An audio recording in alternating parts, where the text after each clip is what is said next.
Vamos entonces a dar comienzo a esta masterclass sobre las novedades del derecho parlamentario en los Estados Unidos de América. Muchísimas gracias a todos por estar conectados, por interesarse en esta reunión. Contamos con la presencia del doctor Jorge Gentile, director de la Diplomatura en Derecho Parlamentario de la Universidad. Y este año tenemos el honor y la alegría de poder celebrar una segunda edición de dicha diplomatura. En esta ocasión, el doctor, también entiendo que están conectados otros profesores de la diplomatura, y en esta ocasión el doctor Alfredo Vítolo nos va a ilustrar sobre las últimas novedades del derecho parlamentario en los Estados Unidos en atención a acontecimientos recientes que han ocurrido que merecen nuestra atención y poder aprender sobre lo que ha ocurrido allí. El doctor Vítolo es abogado, graduado con diploma de honor en la Universidad de Buenos Aires, fue asesor del Consejo para la Consolidación de la Democracia, intervino en la preparación de los documentos anexos al informe al dictamen preliminar, fue becario de la Comisión Fulbright en los Estados Unidos y de la Fundación Bunge y Born, es Master of Laws de la Facultad de Derecho de la Universidad de Harvard en los Estados Unidos, fue asesor del Ministerio de Defensa de la República Argentina entre los años 2002 y 2003, desde diciembre de 2015 es asesor legal en la Secretaría de Derechos Humanos y Pluralismo Cultural de la Nación, fue nominado por el gobierno argentino para ocupar un cargo comisionado en la Comisión Interamericana de Derechos Humanos, organismo dependiente de la OEA, es profesor regular de Derecho Constitucional y Derechos Humanos y Garantías en la Facultad de Derecho de la Universidad de Buenos Aires, profesor invitado en numerosas universidades nacionales en cursos de grado y de posgrado, en la Escuela del Cuerpo de Abogados del Estado de la Procuración General de la Nación y en las carreras del Estado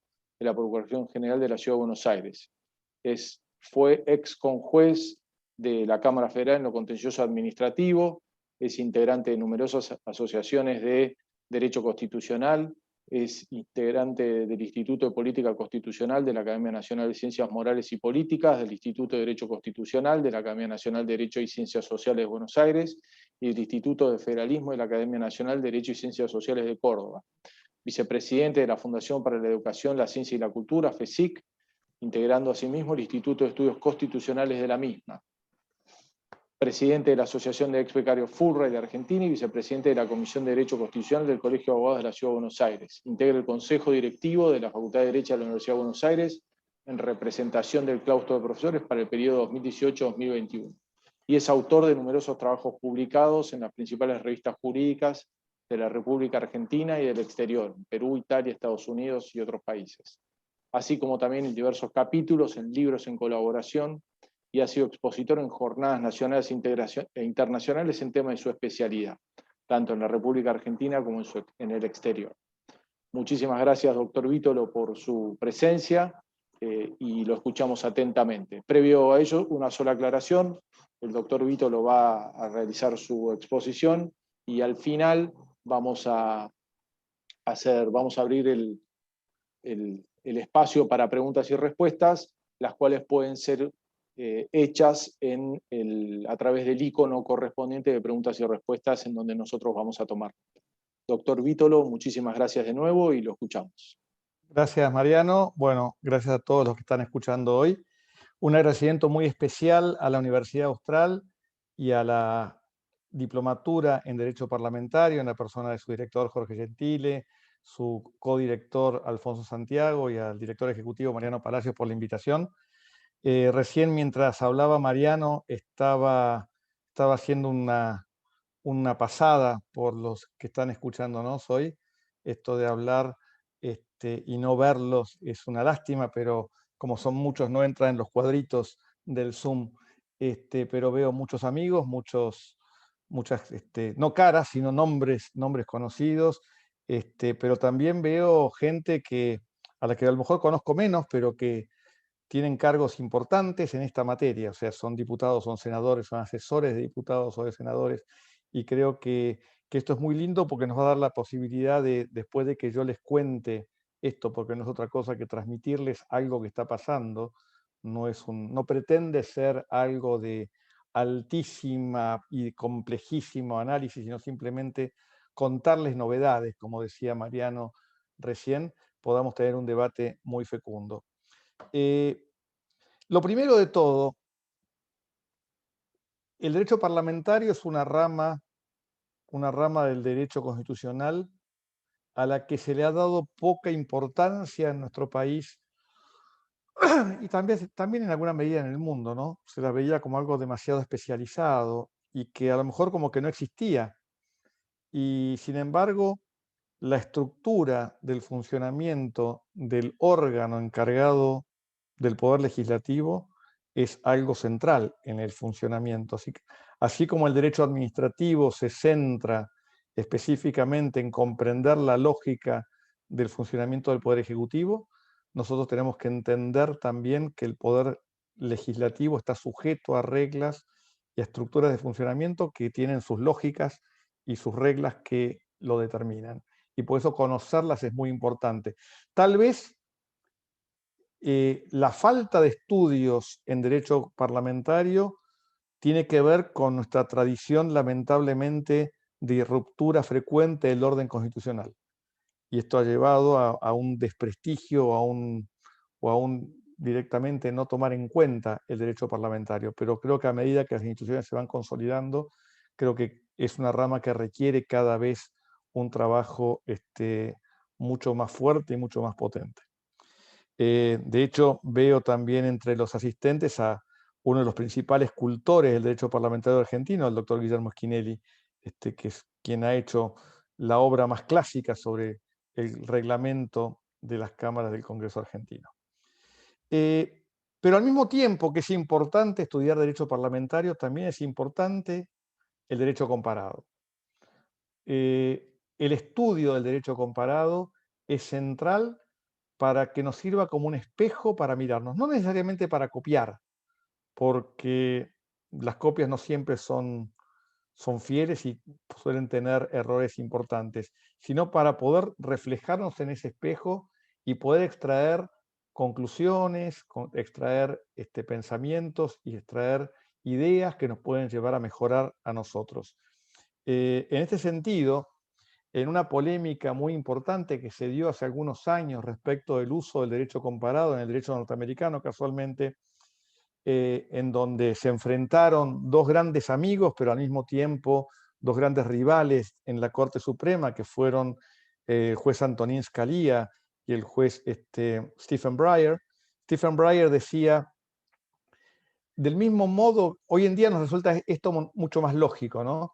Si frente a un virus desconocido que asola un país, yo voy a preguntarle a los médicos de otros países que les ha pasado lo mismo, cómo reaccionan ellos, ¿por qué no hacer lo mismo con el derecho? Porque en definitiva, los individuos, los seres humanos, somos seres humanos en uno y en otro país. Y desde este punto de vista, el uso del derecho comparado es una herramienta de una tremenda utilidad para poder entendernos y poder mejorar cada día. Más todavía cuando el derecho comparado al que vamos a referirnos es un derecho que tiene una importancia trascendente para nosotros, porque si bien la República Argentina es un Estado soberano y si bien tenemos ya una historia larga y una historia constitucional que tiene casi 170 años, y que hemos desarrollado instituciones propias y desarrollos individuales, no es menos cierto que nuestra Constitución es tributaria de la Constitución de los Estados Unidos. Gorostiaga decía que la Constitución argentina está vaciada en el molde de la Constitución de los Estados Unidos.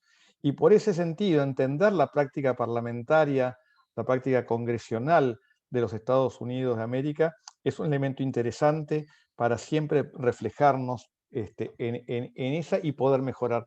Recuerdo siempre esa polémica trascendente entre Alberdi y Sarmiento que señalaban si debíamos tomar como fuente o no la jurisprudencia norteamericana. Más allá de que sea o no que creo desde ya que no es hoy fuente formal, sí es importante verla. ¿Por qué? Porque los problemas que tienen ellos en alguna medida son similares a los nuestros, pero con un límite, con un límite.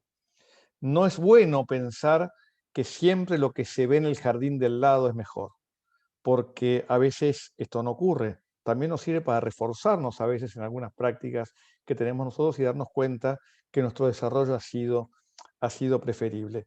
Recuerdo siempre un trabajo que escribió el profesor Carlos Rosenkrantz hace algunos años, en donde él planteaba casualmente que tenemos que tener mucho cuidado hoy en día. ¿Por qué? Porque la velocidad de la difusión de la información, el fenómeno de Internet, nos permite acceder a una cantidad enorme de material que muchas veces seguramente vamos a encontrar aquel que coincide con nuestra idea y con nuestro pensamiento. Pero es necesario que si queremos traer el estudio del derecho comparado no es simplemente un estudio de las instituciones extranjeras en sí mismas, sino también mirarlas dentro de los contextos en que éstas se desarrollan. Y los contextos políticos y sociales no son elementos menores en este aspecto. ¿Por qué? Porque esos desarrollos que pueden funcionar en una lógica determinada no necesariamente van a funcionar en un sistema diferenciado. Con estas precauciones iniciales, yo quiero, como decía Mariano hace un ratito, quiero referirme un poco a algunos desarrollos novedosos del derecho parlamentario norteamericano que nos van a servir para reflexionar nosotros mismos. ¿Por qué? Porque así como nosotros planteamos en el día a día cotidiano que los argentinos estamos sumidos en una profunda grieta que frena muchísimas definiciones, que frena mucho debate, que genera rispideces, que genera cuestionamientos, que genera inclusive hasta situaciones insultantes en algunos casos. Este problema no es exclusivo nuestro. Los Estados Unidos están sufriendo también en la modalidad norteamericana una profunda grieta que comenzó a manifestarse allá por fines del gobierno de Bush hijo y que se fue acrecentando a lo largo de los gobiernos de Obama, de Trump y hoy se ve en el gobierno de Joe Biden y que afectan sustancialmente el funcionamiento institucional de los Estados Unidos, con el agravante de que allí no existen terceros partidos minoritarios, aunque sean pequeñitos, que puedan funcionar como pivot, sino que el bipartidismo norteamericano genera dinámicas de procesos de poder bastante complejas. Yo por eso quería hoy, dentro de los muchos temas que uno podría tratar, ver cómo este problema de la grieta en los Estados Unidos, si bien no la llaman así allá, pero impacta en dos institutos. Uno que tiene que ver con el procedimiento parlamentario de formación y sanción de la ley propiamente dicho, y otro con el procedimiento, con el rol del Congreso como órgano de control del Poder Ejecutivo. Son dos que tomé al azar, podrían ser otros muchos, pero tenemos una sola charla y 40 a 45 minutos para dedicarnos a ellas, y entonces no quería ahondar más en otras temáticas y tener más tiempo en esto. Cuando uno estudia un poco el procedimiento parlamentario norteamericano, uno de los fenómenos tal vez más sorprendentes es una táctica parlamentaria que se conoce con el nombre de filibusterismo o filibustering en el lenguaje en inglés. Esta es una práctica que se sigue en el derecho parlamentario desde muy antiguo, que tiene como origen un error cometido por el vicepresidente Aaron Burr en 1807, cuando al modificar el reglamento de funcionamiento del Senado se eliminó una cláusula sin darse cuenta. Y esta cláusula establece que hoy rige solamente en el Senado, está prevista en la regla 22 del reglamento del Senado. Ustedes saben que, al igual que en la República Argentina, en los Estados Unidos cada Cámara dicta sus reglamentos de funcionamiento en forma autónoma. Y conforme a esta práctica, ningún senador puede ser interrumpido ni coartado de ninguna manera en el uso de la palabra. Se puede utilizar la palabra el tiempo que tenga ganas, y puede hablar inclusive sobre lo que tenga ganas. No tiene necesariamente que ceñirse al temario que se está tratando. Esta Esta práctica fue utilizada muy ocasionalmente en la historia del derecho parlamentario norteamericano para impedir o demorar por largos periodos la sanción de una ley por parte de la oposición.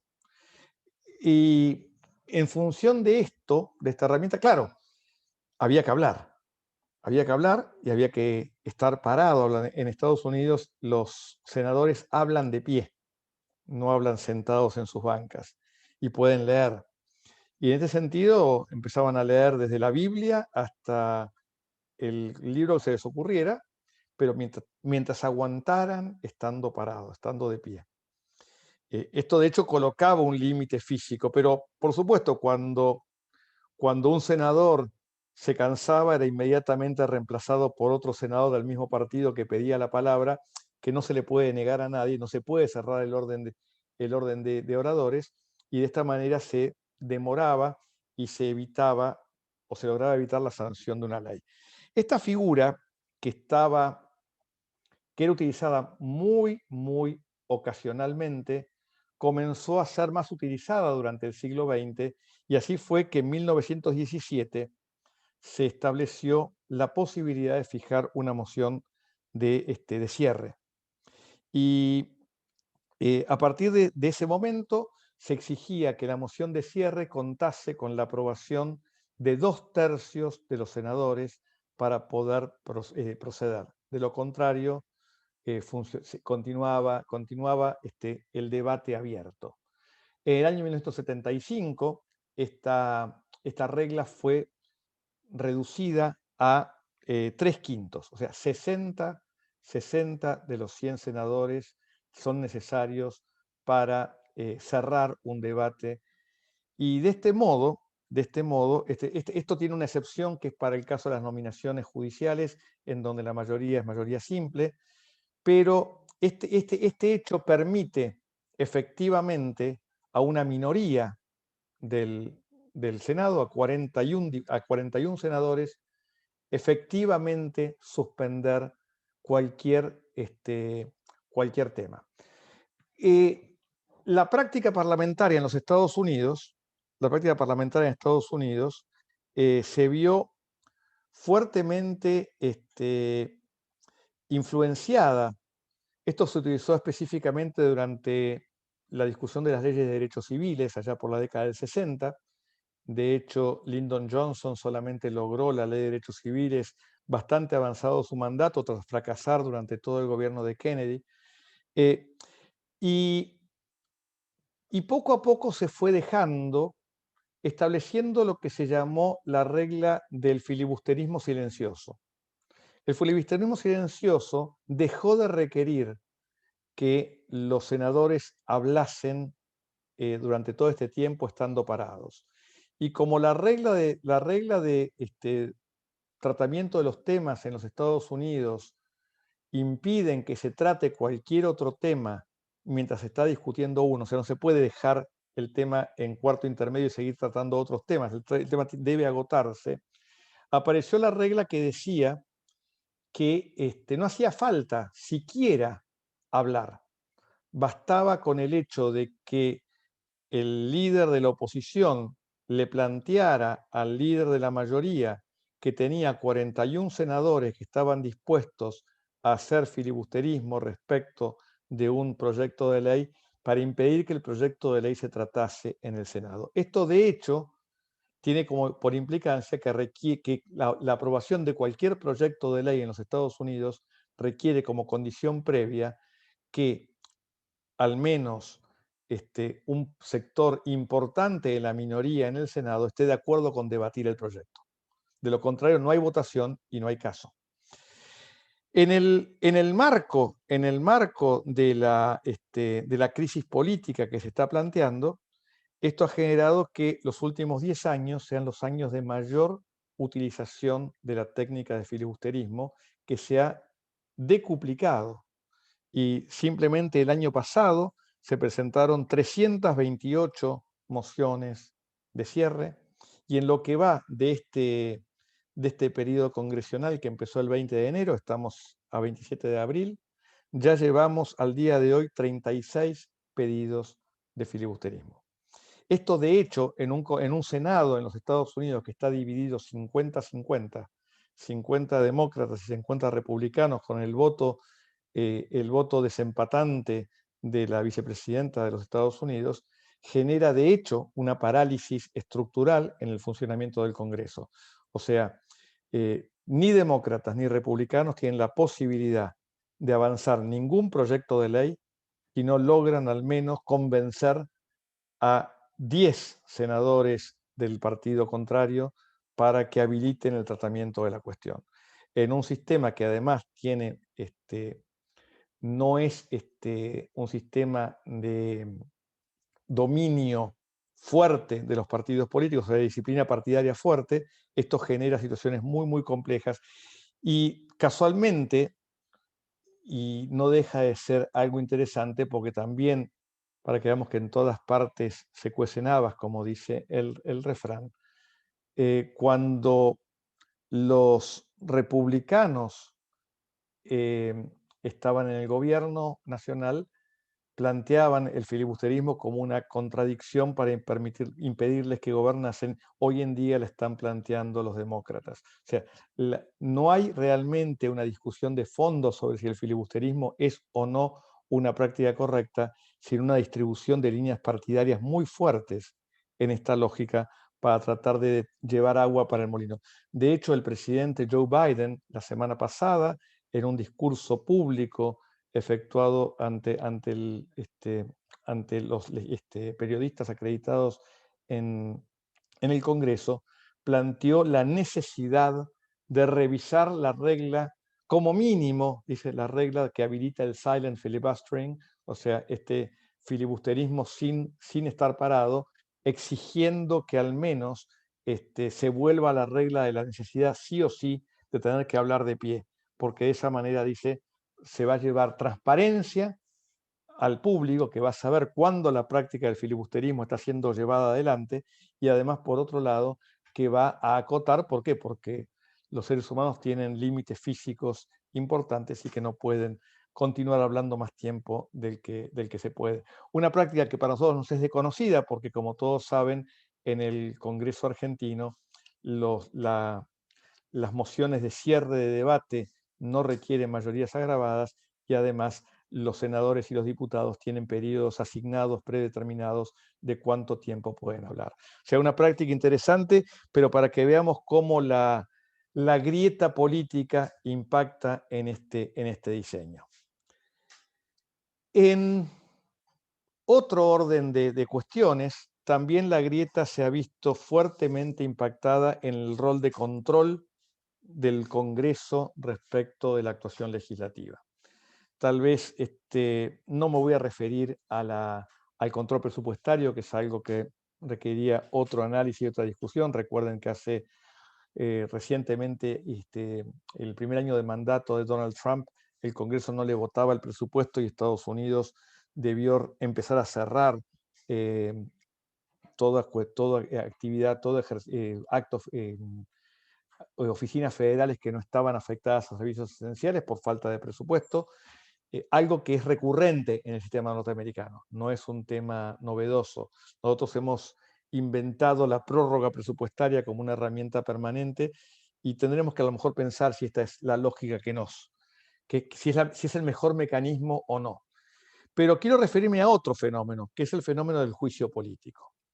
Como ustedes saben, el juicio político, conocido como impeachment en inglés, es un procedimiento que surge en el derecho británico, en el derecho de la Cámara de los Lores y la Cámara de los Comunes, que permitía juzgar por las cámaras a cualquier individuo por desórdenes de conducta, y que, más allá de la amplitud que tiene en la formulación británica, se utilizaba exclusivamente para juzgar a funcionarios, y de allí fue tomado en el modelo norteamericano, con algunas variantes que no son menores. En primer lugar, la Constitución de los Estados Unidos fue muy clara en prohibir todo tipo de enjuiciamiento legislativo. O sea, los Bills of Attainder quedaron expresamente excluidos de las competencias del Congreso, para evitar casualmente este tipo de juicios.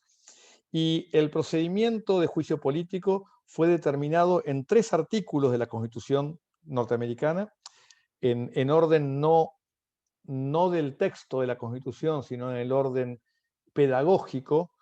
El artículo 2 señala, y aquí voy a ser muy preciso, voy a leerlo para evitar, porque de esto van a surgir algunas consecuencias muy interesantes a futuro. El presidente, el vicepresidente y todos los funcionarios civiles de los Estados Unidos serán separados de sus puestos al ser acusados y declarados culpables de traición, cohecho u otros delitos o faltas graves. La acusación corresponde a la Cámara de Representantes y el Senado poseerá el derecho exclusivo de juzgar a estas personas por responsabilidades oficiales. Y se tiene que decir que ninguno será condenado si no concurre el voto de los 2/3 de los miembros presentes. En todos los casos, el alcance de la sentencia no irá más allá de la destitución del cargo y la inhabilitación para ocupar y disfrutar cualquier empleo honorífico, de confianza o remunerado de los Estados Unidos. Ya en el Federalista, Alexander Hamilton señalaba la naturaleza política del juicio político y señalaba que como era una herramienta política, iba a generar seguramente facciones y problemas partidarios. Dice textualmente: rara vez dejará de agitar las pasiones de toda la comunidad, dividiéndola en partidos más o menos propicios o adversos al acusado. En muchos casos se ligará con las facciones ya existentes y pondrá en juego todas sus animosidades, prejuicios, influencia e interés de un lado o de otro.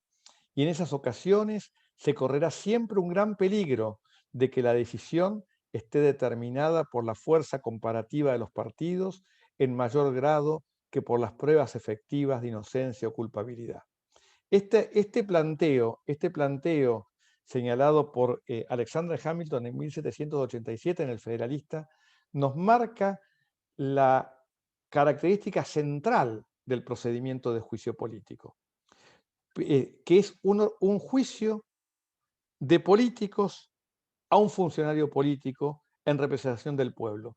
Y por eso el procedimiento en el Congreso de los Estados Unidos tiene esta doble instancia: acusación por la Cámara de Diputados, interesantemente con mayoría simple, no con mayoría agravada. Una mayoría simple de representantes puede votar el juicio político a un presidente en los Estados Unidos, y un juicio por el Senado. ¿Por qué? Porque de esa manera, por 2 razones. Primero, porque el Senado es ese órgano más reposado, y además porque ahí reposan la soberanía provincial de los estados individuales. En esa lógica, por eso plantean el argumento de que sea la medida más razonable de sometimiento, pero dejan a salvo la responsabilidad eventual judicial que puede existir por delito, porque esa responsabilidad será juzgada luego por los tribunales ordinarios. Este mismo modelo, con alguna pequeña variante, lo tomamos nosotros en la República Argentina. Pero no es ahora el caso argentino el que estamos discutiendo, sino estamos viendo qué pasa en los Estados Unidos. En los Estados Unidos, solamente 4 veces se ha enjuiciado políticamente a un presidente.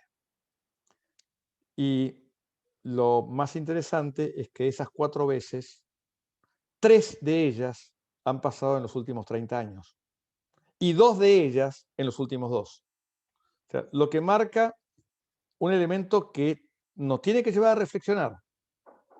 El primer caso, 1868, a Andrew Johnson, por un solo voto evitó la destitución. El segundo caso, Bill Clinton, en el año 98, en donde no se obtuvo siquiera mayoría simple, y 2 enjuiciamientos contra Donald Trump. En ninguno de estos casos se obtuvo las mayorías requeridas para la destitución. Me voy a referir en un ratito al segundo juicio político de Trump, que es el que quiero marcar específicamente como una novedad de derecho parlamentario. Si nosotros recordamos, llevamos un poquito más atrás en el tiempo, durante el gobierno de Nixon y, el escándalo, y cuando surge el escándalo de Watergate, se inicia un procedimiento para intentar el enjuiciamiento político del presidente. De hecho, la comisión correspondiente de la Cámara de Representantes, la Sala de Representantes, había votado favorablemente el enjuiciamiento, pero en ese momento Nixon renunció y el procedimiento fue descartado por el Congreso. Los sucesos del 6 de enero pasados, si ustedes recuerdan, estando citada después de la elección en los Estados Unidos y la recurrente negativa por parte del Partido Republicano a reconocer el triunfo en los colegios electorales, o sea, y de haber obtenido Joe Biden la cantidad de electores suficientes para lograr la nominación presidencial, que motivó distintos casos y planteos judiciales de distinta índole de distintos tribunales que fueron uno a uno cayendo. El día que correspondía que el Congreso de los Estados Unidos realizase el escrutinio definitivo de los votos, certificando las actas de los colegios electorales estatales, se produjeron disturbios que nunca antes habían ocurrido en los Estados Unidos, que llevaron a la prácticamente toma del edificio del Congreso por parte de manifestantes. Algo que a lo mejor a nosotros no nos parece tan raro, ¿no? Después de haber visto algunas escenas bastante preocupantes, por ejemplo, en el 2017, con un Congreso sitiado. Esto en los Estados Unidos era absolutamente impredecible. En esta lógica, el Partido Demócrata acusó a Donald Trump, presidente todavía de los Estados Unidos, de ser incitador de la rebelión. Y en ese marco de la incitación para la rebelión, planteó un nuevo procedimiento de juicio político contra él. Este planteo del juicio político en sí mismo no presentaba mayores novedades desde el punto de vista estructural jurídico. ¿Por qué? Porque Donald Trump era presidente de los Estados Unidos. Pero el problema que se planteaba es que no había tiempo físico para llevar adelante eventualmente el enjuiciamiento. ¿Por qué? Porque el gobierno terminaba su mandato. El 13 de enero, pensemos, estos fueron episodios que ocurrieron el 6 de enero, el 13 de enero la Cámara de Representantes votó 232 a 197 hacer lugar al enjuiciamiento del presidente de los Estados Unidos, Donald J. Trump, con 10 diputados del Partido Republicano votando a favor del sometimiento de Trump a juicio político. Pero el problema que había es que si se ponía en conocimiento del Senado de los Estados Unidos esta situación, conforme a la regla de procedimiento del juicio político, el Senado debía de inmediato abocarse al conocimiento del juicio político y de esta manera no daba tiempo a que se pudiese finalizar con el procedimiento de, entre otros, acuerdo a los secretarios de Estado del gobierno que ingresaba, lo que hubiera significado una nueva crisis política por imposibilidad fáctica de tomar juramento al nuevo presidente y a sus funcionarios. Esto llevó a que recién el 25 de enero, una vez finalizado el mandato de Donald Trump, el caso llegase al Senado para el juzgamiento. Y aquí se plantea la pregunta central. ¿Es posible someter a juicio político a un ex funcionario? Esta es la pregunta que nos interesa a nosotros desde el punto de vista del derecho parlamentario.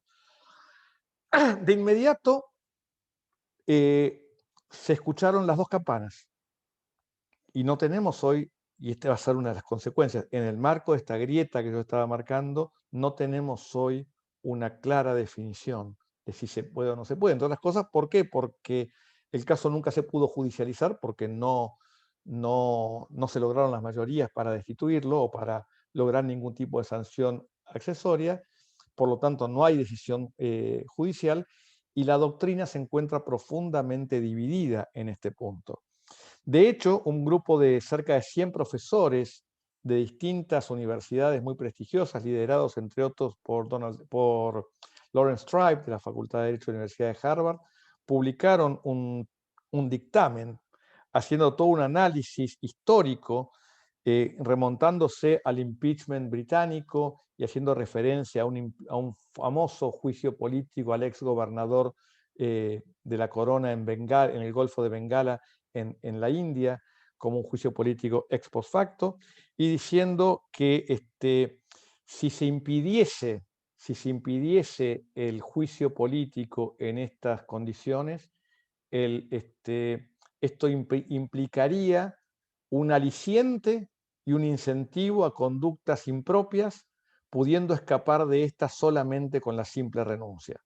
Entonces, de esa manera, el argumento a favor del enjuiciamiento político a exfuncionarios se veía justificado. Incluso Lawrence Tribe plantea en este mismo argumento, hace todo un análisis de tipo gramatical del texto constitucional con foco en uno de los artículos sobre juicio político, que es que no existe una diferenciación de grado entre la pena de destitución y la pena de inhabilitación, y que por lo tanto, al encontrarse en la misma jerarquía, el Senado podría imponer a una persona la pena de inhabilitación y no sería solamente el objetivo de la destitución del funcionario. El argumento también que se citaba es que el antecedente que existe en el modelo norteamericano fue un enjuiciamiento político al secretario de guerra Belknap en el año 1876, cuando se lo acusaba de haber recibido sobornos. Y en este caso, Belknap había renunciado y el Senado resolvió no hacer lugar a su enjuiciamiento, más allá de que no había mayorías suficientes. Entonces no quedó muy claro cuál había sido la razón por la cual el Senado no había continuado, pero es el modelo. Y si vamos más atrás en el tiempo, tal vez el enjuiciamiento político más interesante fue el enjuiciamiento a William Blount. William Blount en 1797 fue el primer funcionario sometido a juicio político.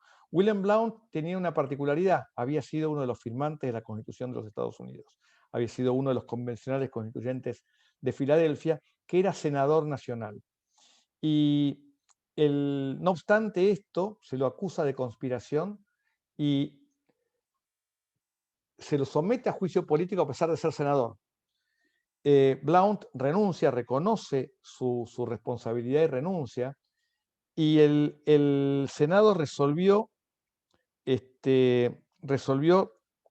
no someterlo a juicio político. Sin embargo, no está muy claro en los anales del Senado si la decisión fue porque era senador y por lo tanto los senadores no estaban sometidos a enjuiciamiento político, o si bien era porque simplemente había renunciado. Por lo tanto, tampoco sirve esta lógica como un antecedente directo.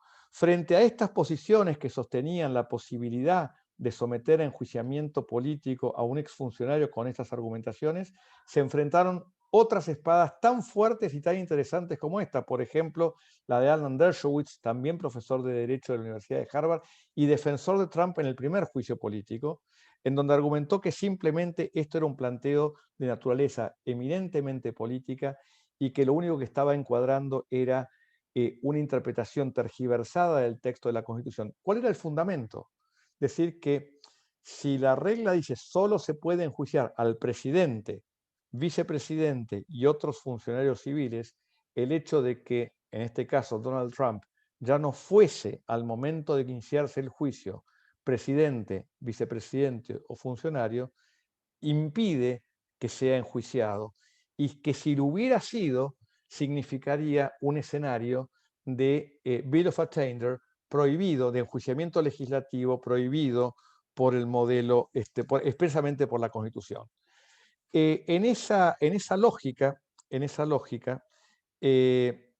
planteaba que el argumento de que en el caso puntual en donde se lo acusaba a Donald Trump de incitación a la rebelión, este delito particularmente, si fuese Trump condenado en sede penal, o sea, en los tribunales ordinarios, quedaría automáticamente inhabilitado para ocupar el cargo. ¿Por qué? Porque la 14ª enmienda a la Constitución de los Estados Unidos específicamente fija que en los casos de incitación a la rebelión, la pena es el impedimento para ocupar cargos públicos.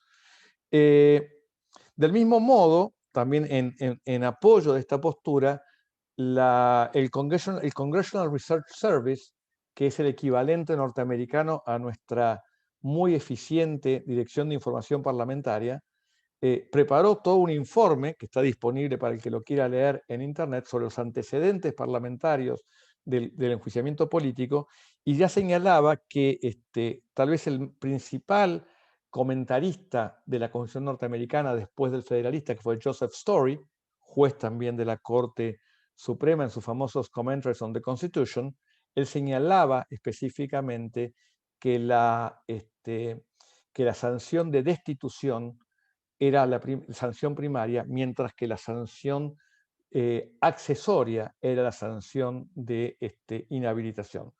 De alguna manera uno puede interpretar y ir a mirar el espejo en nuestro planteo argentino, en donde puntualmente vemos que, a diferencia del modelo norteamericano que usa simplemente la palabra y, en el modelo argentino se dice y aún, con lo cual podríamos interpretar que el aún transforma la sanción de destitución en una inhabilidad, en una sanción accesoria y no una sanción preferente.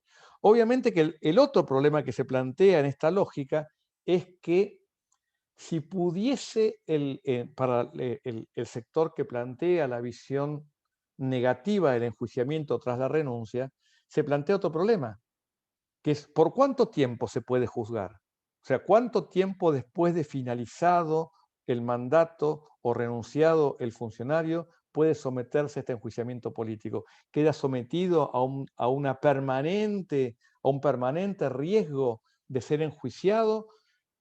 Y volvemos a la discusión de política versus derecho, ¿no? ¿Dónde está el punto de equilibrio? ¿Hasta dónde nosotros terminaría siendo una especie de cacería de brujas contra los opositores políticos? Esto también marca algunos problemas. ¿Por qué? Porque todo lo ocurrido en estos 2 meses del modelo norteamericano en el tema del enjuiciamiento político nos llevan a plantearnos algunos problemas. Cuando uno recorre las páginas de los diarios y mira los clips de televisión, durante todo este momento ocurrieron algunos hechos que a nosotros nos parecen, desde el punto de vista técnico, horripilantes, pero que se han dado y que nos parecía que no podían ocurrir en los Estados Unidos. Por ejemplo, presiones concretas por parte de diputados y de funcionarios y de empresas importantes que apoyan a uno para que los estudios jurídicos se negasen a contribuir a la defensa jurídica de Donald Trump. O sea, marcando el nivel de la grieta estructural fuerte que se plantea en esta lógica. Y eso también nos lleva a replantear la función del juicio político en el modelo político moderno. En el diseño institucional clásico, uno pensaba que el juicio político es una herramienta de racionalidad política. Es una herramienta en donde el Congreso, como contrapeso del Poder Ejecutivo, no le iba a temblar la voluntad de someter a enjuiciamiento político a un presidente o a un ministro que se observe que está flagrantemente violando el mandato político que ha recibido.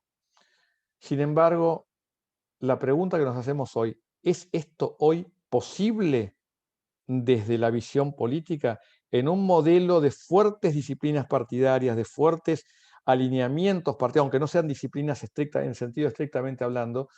Recordemos el fracaso del enjuiciamiento político en el año 76 a Isabel Martínez de Perón, que no, en donde por decisión política no se lograron esas mayorías. ¿Es posible? ¿Funciona el mecanismo de enjuiciamiento político hoy? Son preguntas que creo que tenemos que hacernos y que nos tienen que llevar a reflexionar. Primero, a mirar lo que pasa en otros lugares del mundo para compararnos nosotros y sacar nuestras propias conclusiones de cómo funcionan nuestros sistemas, que a veces funcionan mejor, a veces funcionan peor, pero que en todas partes pasan problemas, que la política tiene injerencia en el derecho parlamentario, nos guste o no nos guste, y que nos puede llevar a reflexionar en esta lógica de cómo tenemos que hacer nosotros para que el Congreso cumpla su finalidad de ser, por un lado, el poder legislativo que dicte las leyes de la nación y por otro lado, que no sea, como tristemente se lo calificó durante tanto tiempo, una mera escribanía, y que sea efectivamente el contrapeso político de un poder ejecutivo muchas veces exacerbado. Entonces, que el estudio del derecho comparado nos sirva para esto y que el estudio del derecho parlamentario nos sirva para hacer mejores instituciones. Muchísimas gracias y a disposición para lo que quieran. Bueno, muchísimas gracias, doctor Vítolo. Apasionante la actualidad y realmente nos deja pensando. Tenemos algunas preguntas, algunas más simples, otras un poco más complejas. La primera pregunta que tenemos es, ¿qué libros recomendaría leer para aprender más detalladamente sobre la diferencia entre Argentina y Estados Unidos en términos parlamentarios?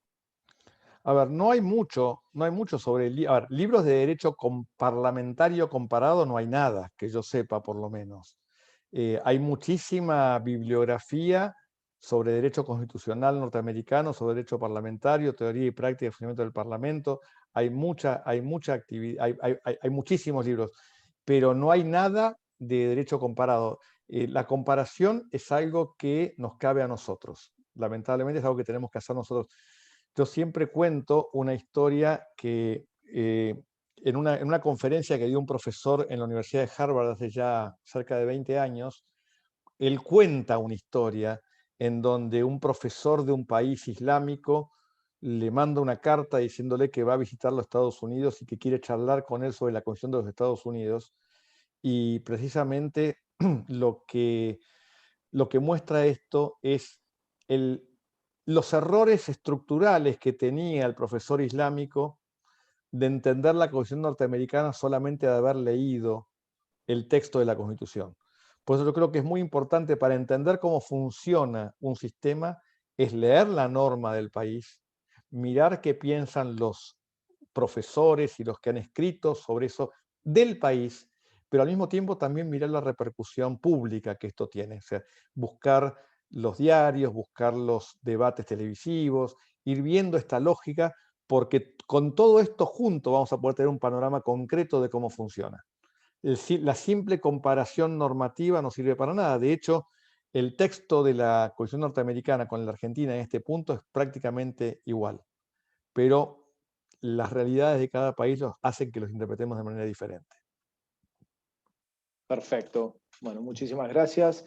Una pregunta relacionada con la historia americana y el juicio político tiene que ver con que si de las discusiones de la comisión previa a la Constitución de 1789 no surge el objetivo del juicio político, es decir, que sea sancionador o solo ejemplificador. A ver, primero, a diferencia de lo que ocurrió en la República Argentina, la Convención de Filadelfia mantuvo sesiones secretas. O sea, no hay diario de sesiones, no hay actas de las sesiones.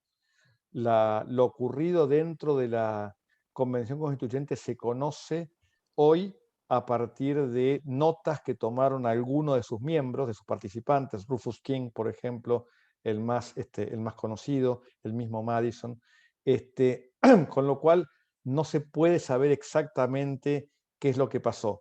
Tal vez el primer modo de acercarnos a esto es la visión que plantea Alexander Hamilton en El Federalista, ¿no? Recordemos que los constituyentes norteamericanos tenían una aversión tremenda al modelo de partidos.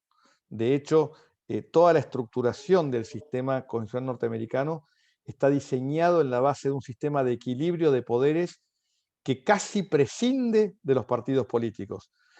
Lo cierto es también la realidad es que terminado el gobierno de George Washington, la crisis política se plantea y se presenta con tonos muy fuertes, y el conflicto entre los federalistas liderados por, por John Adams y por John Marshall, y en alguna medida por el mismo Washington, ya retirado, pero siempre omnipresente por un lado, y los antifederalistas liderados por Jefferson y Madison, van a marcar un modelo de crisis política que se va a extender durante cerca de 20, 30 años. O sea, con lo cual es muy, muy difícil entender esa lógica.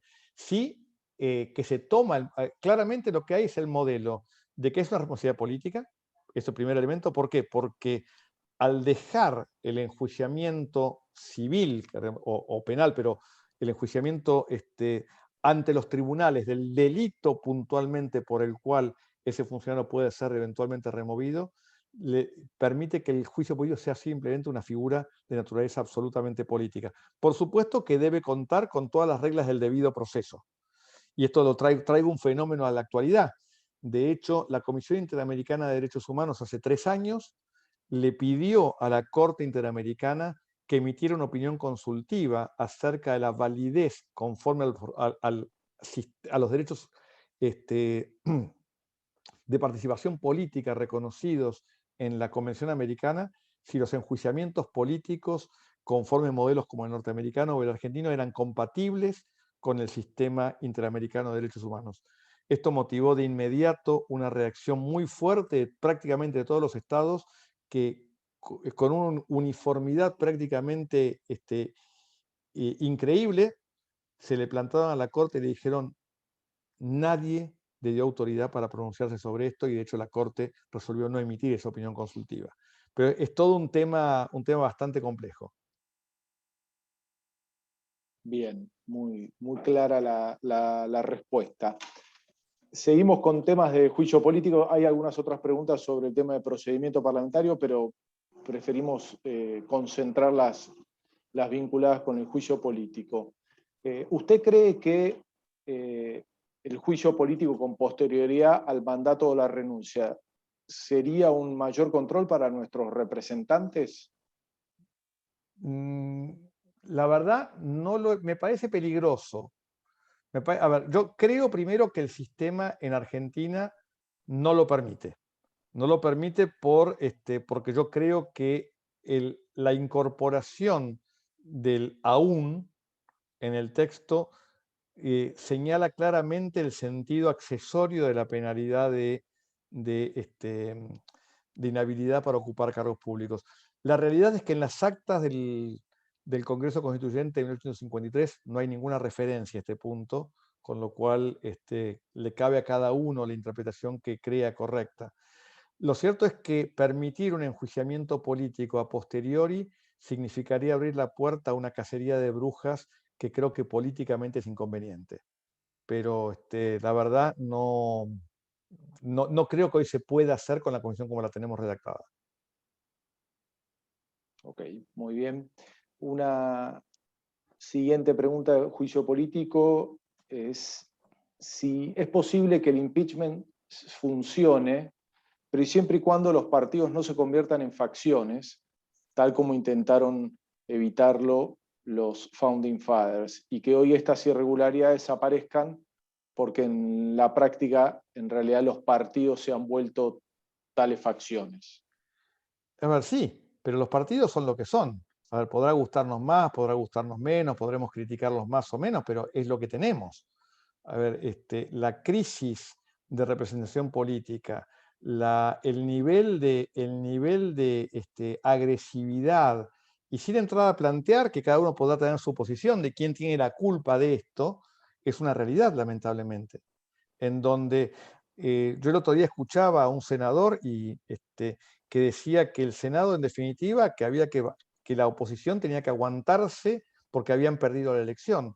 Esa no es la dinámica del proceso parlamentario, donde lo que se busca es aunar voluntades y juntar consensos, no imponer mayorías circunstanciales. La imposición de la mayoría es el último recurso, no el primero. O sea, de lo contrario, ¿para qué quiero tener 257 diputados, 72 senadores? Digo, a ver, vos sos tanto, perdiste, ganaste y se acabó la historia. Esta dinámica no funciona, o sea, no es la dinámica del procedimiento parlamentario. La dinámica del procedimiento parlamentario es la búsqueda de consensos, la búsqueda de acuerdos.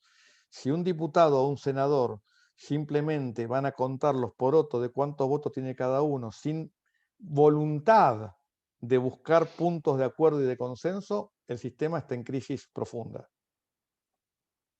Bien, bueno, nos movemos ahora un poco al procedimiento parlamentario y en el juego de los espejos que usted, doctor, planteó, la pregunta es ¿cuáles son las prácticas locales que impiden el debate, tal como ocurre con el filibusterismo, y cuáles son las ventajas de nuestro sistema respecto del estadounidense en estos temas?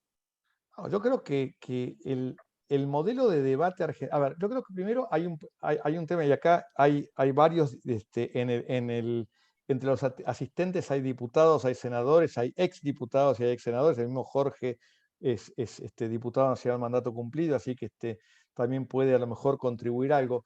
Pero yo creo que el reglamento del Congreso argentino, tanto el de la Cámara de Diputados como el de la Cámara de Senadores, son dos reglamentos diferentes, son muy prácticos en muchísimos elementos. Creo que desde ese punto de vista, y también, a ver, creo que hay una confusión. Pensar hoy que el debate en el recinto procura convencer a alguien, creo que es un error importante. El debate se da mucho más fuerte, y cuando digo hoy no me estoy refiriendo al momento de la pandemia, que es un momento muy particular, sino el verdadero lugar de la búsqueda de acuerdos y de consensos es el trabajo en comisiones. El trabajo en las comisiones es el que tiene donde se verifica tal vez con mayor fuerza esa intención de buscar redacciones y planteos que vayan generando esos acuerdos que van acompañándose. Lamentablemente, en la dinámica del procedimiento argentino, hoy por hoy, no estamos viendo que se busquen esos acuerdos. Y no me refiero solamente ahora, no me enfoquen con un periodo determinado. Lamentablemente, la utilización del abuso de la mayoría circunstancial para lograr alguna votación es una constante en la política argentina desde hace muchos años. Hay otros elementos. A ver, no me parece mal la lógica en un modelo como el nuestro, donde tenemos modelos de disciplina partidaria fuertes, donde se distribuyan los tiempos entre los bloques. Creo que son herramientas importantes para ordenar un debate. Tal vez habría que pensar el manejo de la agenda parlamentaria en manos del plenario de labor en el Senado, de la Comisión de Labor Parlamentaria en la Cámara de Diputados, si tienen demasiado poder o no, pero ya son temas muy finitos, ¿no? en el planteo del derecho parlamentario, que seguramente van a ser tratados con más detalle en la diplomatura, ¿no? Así que creo que desde ese punto de vista, pero yo creo que el procedimiento parlamentario argentino es bueno, tiene algunas cosas muy positivas. Por supuesto, puede tener otras cosas mejores, ¿no? A veces el juego del quórum y demás, que han sido utilizados históricamente de una manera política bastante importante, podrían mejorarse, pero bueno, son temas para charlar, ¿no? Bueno, muchísimas gracias, doctor Vítolo. Hemos leído por lo menos el corazón de las preguntas vinculadas con los dos temas por usted tratados. Ya, como usted dijo, en la diplomatura vamos a ver con amplitud todos estos temas.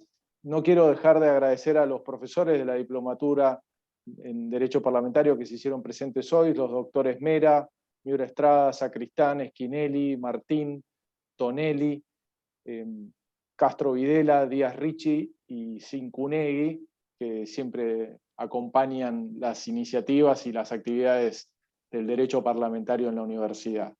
Así que bueno, no tenemos más que palabras de agradecimiento, muy buenas, también han sido manifestadas, no eran preguntas, pero sí felicitaciones y agradecimientos por la clara exposición. Y bueno, así damos por concluida esta esta masterclass. Muchísimas gracias. Gracias a ustedes y bueno, nos estaremos viendo en la diplomatura. Así que los invitamos a que se sumen a la actividad, ¿no? Bárbaro. Bueno, muchísimas gracias. Hasta luego. Hasta luego.